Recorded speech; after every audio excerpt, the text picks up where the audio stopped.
Okay, Idol, sa atin pong next na sumbong at aksyon, ito po si John Robin Valerio and si Marian Sasil. Na-ere po ito kanina sa Idol in Action at nirereklamo nga po nila itong pulis na humuli sa kanila noong February 22. Ito po yung reklamo kanina doon sa Idol in Action at gusto ko pong magkaroon ng follow-up. Sila po ang magkasintahan na hinuli sa harap mismo ng kanilang bahay and hindi pa nakontento yung pulis. Pumasok pa sa bahay nila, nag-ikot-ikot. Tapos meron pang back-up yung tatay ng pulis. At si pulis mukhang may topak ata to, sabi mismo ng kanyang station commander. Simula na makatanggap ng death threat itong si pulis, na stress na, para bang na-depress or whatever, kung anong pwede may tawag doon. Dinala pa sila sa police station at hinold for 8 hours. Now, nung makausap kanina yung station commander niya, si Major Salvador Camacho, sabi ko dapat disarmahan itong si Staff Sergeant Erickson Aquino. And then, sampahan ng kaso, sabi ni Atty. Garrett, sa kanyang ginawang evaluation, pasok ito sa unlawful arrest. Okay? And then, grave misconduct sa admin case. Ngayon, nangako si Major Camacho na didisarma niya upon our request kanina dahil magagamit ito ni Staff Sergeant Erickson Aquino dahil abusado nga ito, baka sa pananakot at ma-impluensya yung takbo ng kaso. Kasama na rin pala ni Major Camacho, mismo si Erickson Aquino. Okay, sige. Good. Kausapin natin. Major Salvador Camacho, in fairness kay Major Camacho, nakakausap natin siya at talagang umaaksyon naman itong mama para makakuha ng hustisya itong magkasintahan na si John Robin at saka si Marian Sasil. Sir, si Colonel Rodriguez po, the Chief of Police, sir. Right now, sir, in front of me is Staff Sergeant Aquino and then yung other officers, sir, para malinaw itong ano namin, sir, then dinisarmahan ko na siya, sir, ngayon. Okay. Include yung mga cellphone, sir, and others, and then i-relieve ko na siya, sir. Okay. And then everything gagawin ko, sir, to include yung drug test at lahat ng examinations. Hindi lamang, sir, yung kundi yung neuropsychiatric examination, the psychological evaluation and assessment, ipapadaan ko itong police natin, sir. Wow, the works. Wala na akong masabi pa, Colonel. Ginawa nyo na po. Wala na akong pwedeng talungin pa. Ginawa nyo na po yung nararapat. Yes, sir. Yes, sir. Opo. Now, konting katanungan naman, Colonel. Yes, sir. Pwede ba natin siyang makausap para tanungin natin bakit niya nagawa yun? Sir, nandito, sir. May mga death threat kasi itong taong ito, sir. Ito, sir, bibigay ko yung phone, sir. Sige po. Sige po. Kausapin natin sa Staff Sergeant Aquino. Sergeant Aquino, Sarge. Yes, good afternoon po, Sir Rapi. Magandang hapon po. Magandang hapon po. Sarge, ba't niyo po nagawa yun? Hulihin ito pong magkasintahan sa kanilang tahanan at pinasok nyo pa and then kinulong nyo ng wala naman talaga kayong pinagbabasihan, wala kayong warrant of arrest. Unlawful arrest po yung ginawa nyo. Bakit nyo po nagawa yun, Sarge? Sir, permission to talk po, sir. Opo, sir. Sarge. Sir, ito, alam niyo po ba yung napopost po sa social media series of robbery hold-up? Tapos po yung mga nag-carnapping, nang-aagaw ng motor. Meron pong nakapost sa Facebook. Mga hold-up po ng Vista Mall, all day. Okay. Tapos po, ang command po sa akin ni COP under the supervision of Major Camacho is trabahuin po yun. Okay. Tapos po, ayun, doon po ako nakapokus ngayon bilang team leader po sa PCP5. Okay. Ganito po yun. Ilang araw ko na po kasi ina-operate yan kasi po mahirap sila mahuli. Mga robbery hold up po yung lakad nila. Okay. Tapos po, nung nag-operate po kami nung gabi, utos po ni Sir Camacho, galugarin po yung lugar kung saan po sila nagtatago. Okay. Tapos po, pag-operate po namin, nag-negative po, nakatakas na naman po sila. Okay. Tapos po, at around 12 midnight, meron po sa akin nag-video call, nagpakilalang Police Colonel Palmera. Okay. Tapos po, yung itsura niya po, mukha po siyang hindi police, nakasando po siya. Okay. Tapos po, syempre, bilang po operatives ng Taguig, malakas po yung instinct natin na iba na po to, na death threat na po to para sa akin. Death threat na. Kung ibig sabihin, meron lang po nagde-death threat sa inyo, ito po yung hinahanap nyo, ito po yung nagde-death threat sa inyo. Hindi, kasi po normal lang naman po bilang operatives yun na gantihan ka ng mga na-operate mo. Okay.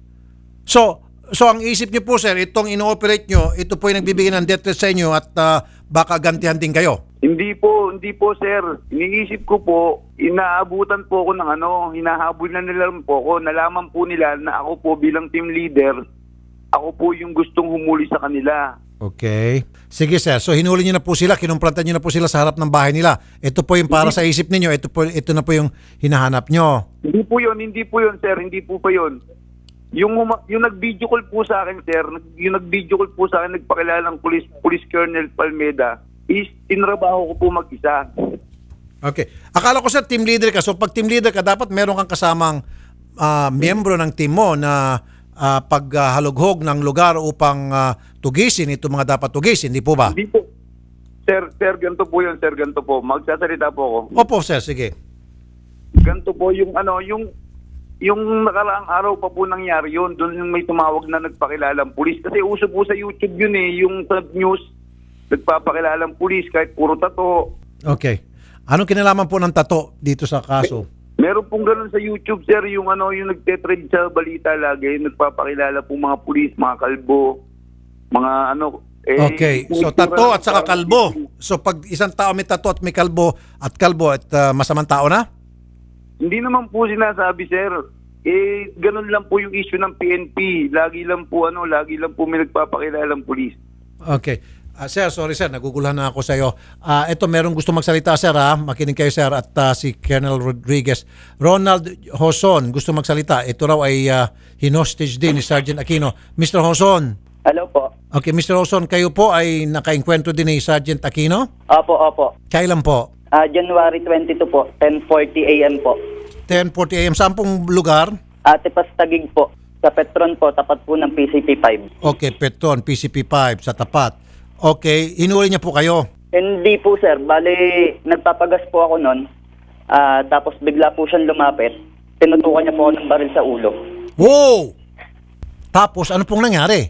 Bali nung pagtutok niya po ng baril sa ulo ko sir, kinakapkapan niya po ako. Teka lang sir, masyadong po kasi. Yung pangyayari po kasi sir, bumabalik sa akin eh. Ninervous kayo. May video daw tayo, Odette? Okay, may video. Pakita nga natin habang nanonood si Colonel Rodriguez. Nandyan yung video? Okay, so very clear na itong si Sir na to-trauma. Ipapasa pa lang sa atin na bumabalik alaala sa kanya yung pangyayari. Okay. Okay ka lang, Sir Ronald? Kaya mo pang ipagpatuloy? Kaya po sir. Sige kasi po, Sir kung hindi Ronald. ko po ilalaban yan sir, baka maulit po sa iba eh. Sige po, Sir. Ano pong sumunod nangyari?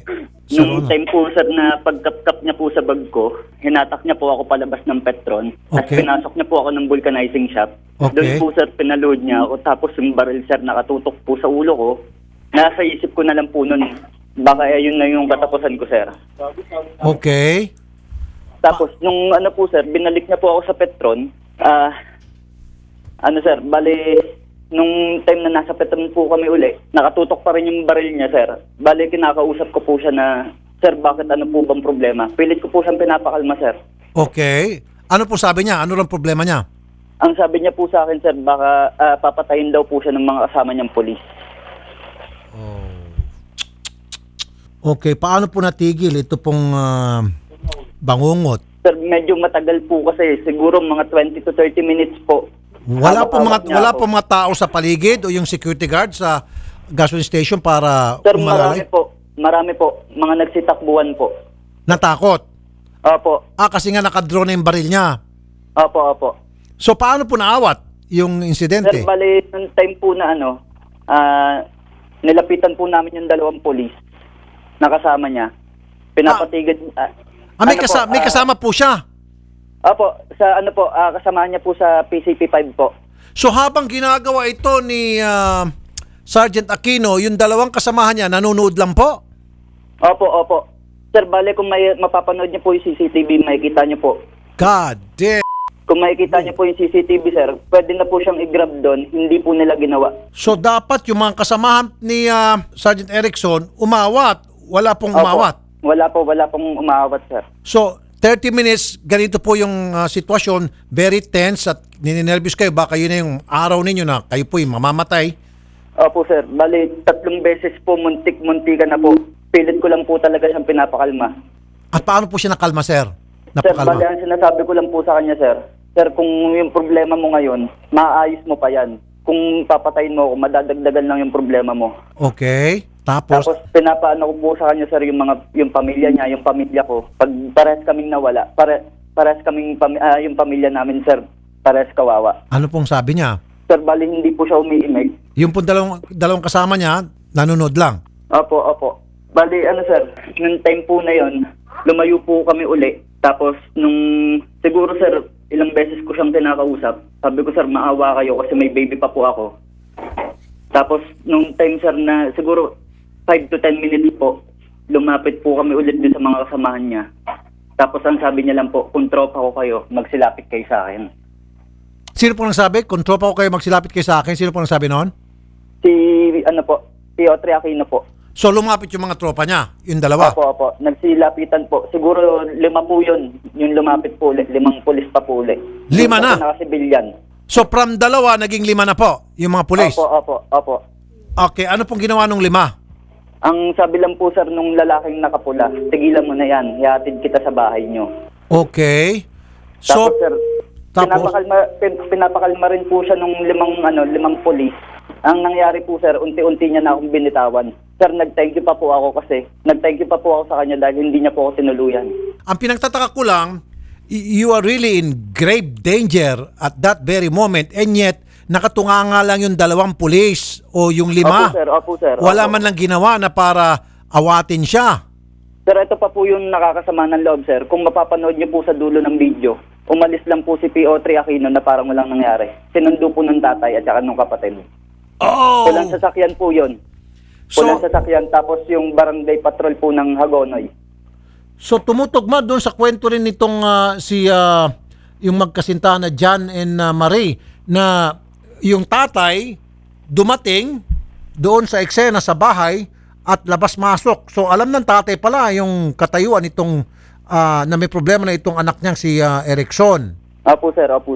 Bali sir, ang pagkatapos po nun sir, nakausap ko po si Major Camacho. Ang sabi niya lang po sa akin, pasensya ka na kasi 2 o 3 araw nang hindi natutulog si Audrey Aquino. Yun lang. Opo. Ang sabi po ng kapatid ko sir, kung nabaril yung kapatid ko sir, pasensyahan na lang din ba yun? And when was this, sir? Kailan nangyari ito? January 22 po. Kailan po kayo nagsumbong kay Major? After po namin magpa-blatter din sa barangay sir, nagpa-blatter din po kami kay Major Camacho. January 22 din kayo nagpa-blatter kay Major o January 23 na? January 22 po. 22 din. Tapos sabi ni Major, pasensya ka na kasi kulang na sa tulog, pagod. Yun lang. Opo. Bale, kunento niya po yung pinagdadaanan po ni Audrey Camacho. Wow! Whew! Okay. Sandali lang po. Sir, pwede pong may idadagdag pa po ako. Sige po, sir. Kinabukasan po, January 23, 9 in the morning po or 10 po, may nagpunta po sa opisina namin na puro pulis daw po. Hindi ko po alam kung anong pakay. Okay, nakausap niyo po yung mga pulis na pumunta sa inyong tanggapan. Hinahanap daw po ako. At bakit daw po? Kaya sir, ngayon hindi po ako hindi na po ako nakakapasok sir dahil po sa nangyari. Oh. Sa takot na rin po sir. Grabe to. Sandali lang po, sir. Colonel Rodriguez. Yes, sir. Colonel, identified na ho ba yung 5 pulis noong February 22 na kung saan muntik na mapatay ni Erickson Aquino itong si Ronald Hoson? Yes, base doon sir sa footage na napanood ko. So ngayon sir, it's good na ipinakita niyo sa amin yung CCTV footage and then tinatawagan ko si Ronald Hoson at ibang to file a complaint kasi yung mga kasama ni... Sandali po. Mr. Hoson, kailan nangyari yung sa iyo? February 22 po. February 22. Okay. At itong kay John Robin Valerio at saka Marian Sasil, February 22 din, same day. Opo, ano po yata yung sa kanila sir, madaling araw po yata Madaling nangyari araw sa po kanila. sa amin, Sir Rapi Tulfo. Madaling araw po sa inyo, Ma'am Marian. Yes po, madaling araw po ng 1:30. Ng February 22. Yes po. And then, yung sa inyo po, sir, ay 10:40 a.m. Opo. Okay. So, same day pala nangyari ito. Colonel. Opo, Colonel, so, paki-identify lang po itong 5 kasamahan ni Sergeant Erickson Aquino at that time when they accosted Mr. Hoson. Isa po yun. Pangalawa, Colonel, baka pwedeng pakirelieve po si Major. He doesn't deserve to be a station commander if you ask me. Why? Alam na po niya pala, sir, na may problema, may mental issue na itong kanyang bata. Bakit pa niya, sir, pinag-duty? Bakit pa niya pinahawak ng baril? Sana, sir, ito'y pinagamot na niya o nilagay niya sa isang psychiatric ward dito sa Mandaluyong. Yes, sir. Unang-una, sir, ito nga, sir, pinatawag ko na sila. At pangalawa, sir, nasa custody ko na si Staff Sergeant Aquino. Pinaturn over ko na, sir, yung baril niya. Everything, sir, pati yung mga cellphones para ma-prevent na kung ano man ang pwede niyang gawin. At kanina, ipinababa ko na siya at pinapasok ko doon sa kulungan. And then we will subject him for psychological evaluation and assessment. Direktas namin yan sa health service. Don't worry, sir, we will identify other cohorts, yung mga kakasama niya, sir, na nung gabing yun duty. And we encourage Ronald Hoson pumunta sa office ko and other victims kung meron man, kung sino man sila, so that we will file administrative case kay Staff Sergeant Aquino at kung merong criminal, ipafile natin yung criminal at the same time. Ito po kasi kay Aquino, sir, maybe talagang siya po'y tinopak na sa sobrang stress. Ano po? Yes, tama sir. yung sabi nyo at ipapadrug test nyo, kailangan yan. For the Yes, meantime, sir, so siya'y nakakulong na po dyan sa inyo? Yes, sir. Yes, sir. Presinto. Okay. Yes. At the same time, sir, ipagamot din siguro, ipa-psychiatric test ito. Yes, sir. Tulad na sabi ko nga, sir, we will subject him for psychological evaluation and assessment, sir. Okay. Now, ang hindi ko mapapatawa dito, sir, kung akong tatanungin nyo, ito pong 5 na hindi man lang umawat. Yes, sir. Yes, sir. Identify natin sila at pananagutin natin sila administratively, sir. Okay. Hindi lang po siguro administratively, baka pwede po sigurong criminal. Yes, sir. Tulad na sabi ko, sir, kasi ang kapag criminal case, sir, ang complainant dapat ang magpa-file ng case and then they can proceed to my office, sir, para makausap ko sila. Sabi ko nga, sir, we will file administrative and criminal case at the same time, sir. Okay. Yung pong kasama niyang 5, yung po yung siguro sinasabi kanina ni Sergeant Aquino na tropa niya kasi team leader siya, di ho ba? Yes, sir. Yes, sir. Okay. Napakadali lang po kalawitin yung 5. I-identify lang po sino-sino yung membro ng kanyang team kasi team leader siya, di ho ba? Yes, sir. So, yung 5 yun, kasama sa kanyang team. So, lahat ng mga kasama niya sa team, yun na po yun. Disarmahan nyo rin po, sir. Yes, sir. Bali, bubuwagin natin sa yung team na yan. We will identify them. Then, bubuwagin natin sila at tatanggalin natin sila doon sa Station 5, sir. Opo, pati... yung kanyang hepe, sir, Opo. tatanggalin na rin natin sa kanyang pwesto, sir. Ay, salamat po, Colonel. Okay. Disarmahan po yung mga kasamahan niya kasi nga po, di ba, pinuntahan pa raw sa kanyang opisina itong si Mr. Hoson. Yes, sir. Okay. So, sir, babalikan namin kayo tomorrow. By tomorrow, sir, identified na po yung 5 at disarmado na rin po, sir, at nakasuhan na rin po, Colonel. Yes, sir. Sir. Mamaya na, sir, disarmahan na natin. Hindi na natin, sir, patatagalin to. Within 30 minutes, I assure you na didisarmahan natin to, sir. And then, yung biktima, sir, si Mr. Hoson, at saka yung iba pang biktima, sabi ko nga, sir, bukas ang ating opisina, 24 oras, upang tanggapin ang kanilang mga reklamo at sa ganun masampahan natin ang kaso kaagad itong mga pulis na sangkot dito. Isa na lamang po, sir. Totoo ba itong sinasabi kanina ni Sergeant Aquino na inutusan daw siya ni Major Camacho na halughugin ang lugar, kung saan man lugar na yon para hanapin yung mga taong masasamaan loob, etc., etc.? Tama ba yun o gawa-gawa lang ni Sergeant Erickson Aquino yon?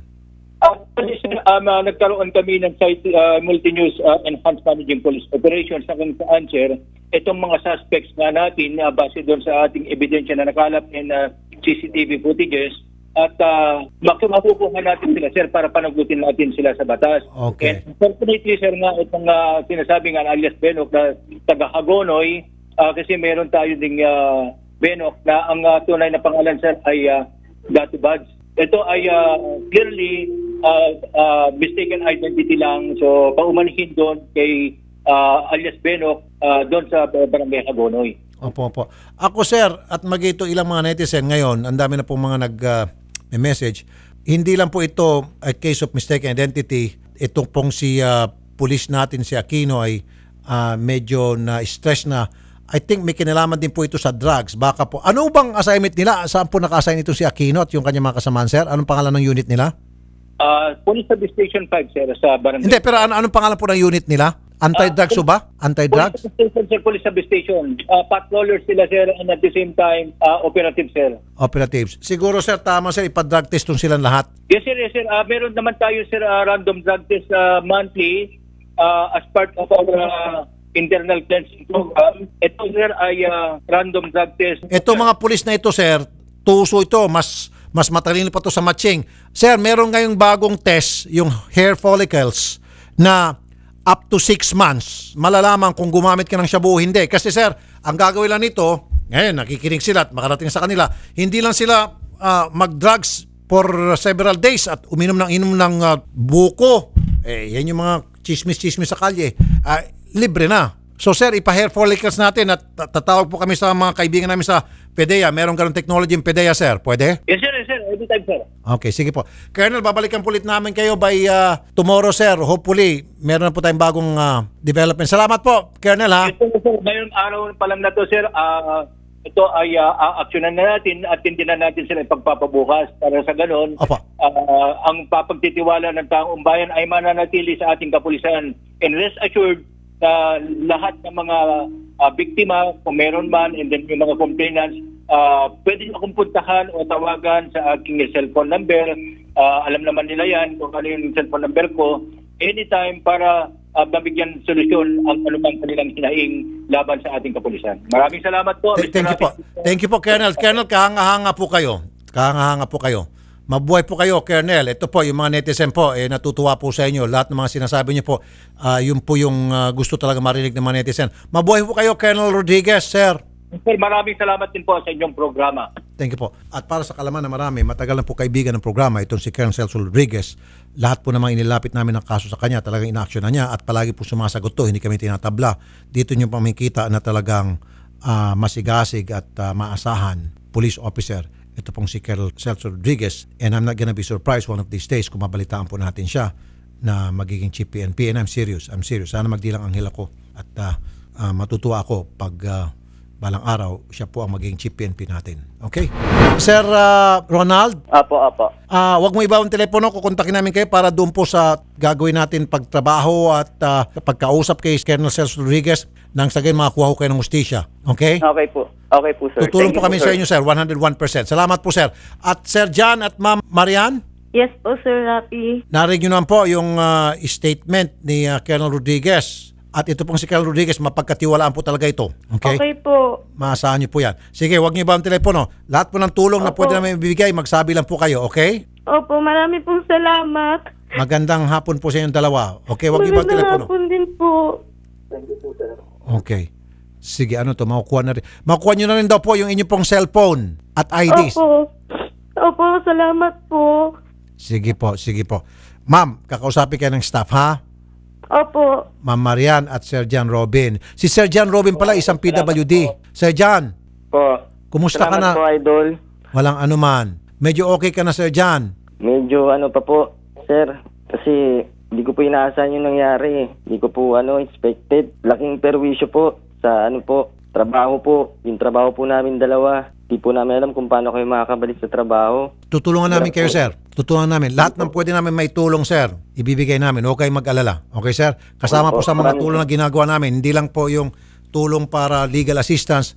Lahat po, logistics, financial, para naman kayo po ay agad-agad na mabilis na makabangon dito po sa bangungot na dinanas nyo po. Okay? Papaano din po namin kayo, psychotherapy, kung Okay kayo po. po ay na-trauma para mapaayos po ang inyo pong pakiramdam. Okay, sir? Okay po. Maraming salamat, Idol. Hindi lang po kayo, sir, maging si Mr. Hoson. Kasi si Mr. Hoson halatang Opo. natutrauma pa rin eh.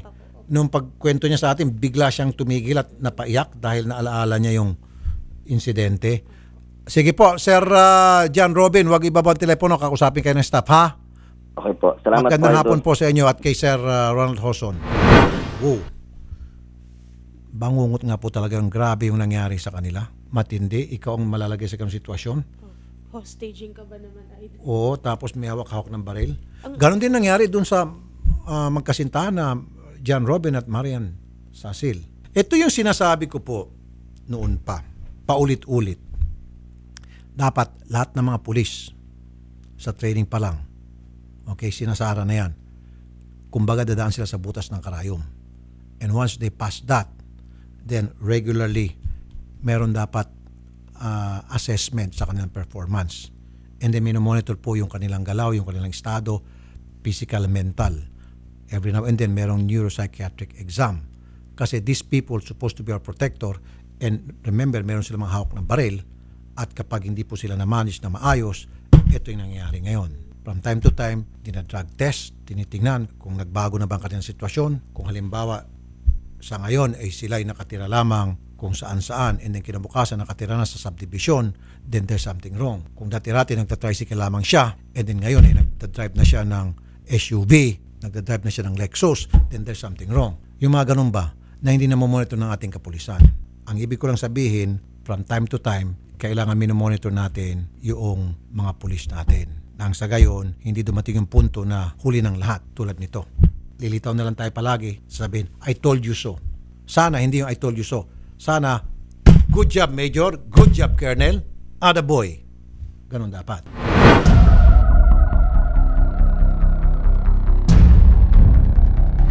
Idol, meron na po tayong 18.7 million subscribers sa YouTube channel ni Idol Thank you po, Rafi. thank you. Sa mga hindi pa po nakakapag-subscribe, make sure po na pindutin niyo po yung bell button, select niyo po yung all para lagi po kayong nabibigyan ng notifications, mga bagong videos po ng Rafi Tulfo in Action YouTube channel.